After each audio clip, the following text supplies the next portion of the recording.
A recent party switch in the General Assembly gives Republicans a veto-proof majority in the House. The GOP was already in that same position in the state Senate. It has created a bit of drama, as you can guess, but it is not the first time we've seen this happen. 20 years ago, Republicans were favored to control the North Carolina State House, but Democrats did better than expected. Yet they were still short until Michael Decker, who won his election as a Republican, flipped to Democrat.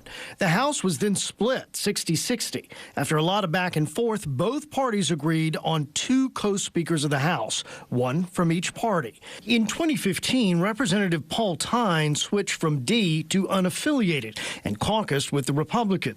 In 2017, Representative William Brisson switched from D to R. Another switch last week makes 4 times in 2 decades. Certainly the public paid attention in the case of Decker, right? That was one that flipped the General Assembly in a way that was equally as important as this one, perhaps even more important. And the other two, not as much. We didn't find out until later just what Michael Decker was up to. He ended up pleading guilty in federal court to conspiring to commit extortion, money laundering, and fraud for taking $50,000 to change parties.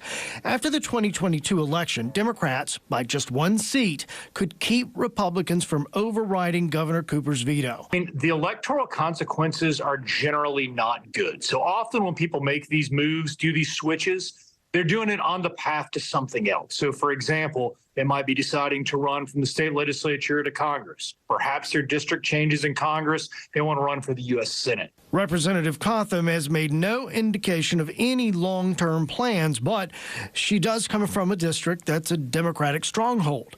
Cooper says Democrats would do better for themselves to get on the same page. Right now, the Democrats seem to be sending 2 contrary messages. On the one hand, they're saying Cotham resign. On the other hand, they're saying Cotham stick with us on the votes. I think they need to pick one of those 2 trajectories moving forward. And one of the people stick with us on the votes is Governor Roy Cooper, of course, a Democrat. He tweeted out earlier today, much has been made about Tricia Cotham's switch from D to R in the legislature. If she keeps her word on their issues, her votes, and the positions she takes in Republican caucus, she can still stop bad legislation that hurts people she promised to help, regardless of her party. Republicans, of course, hope it's the other way around.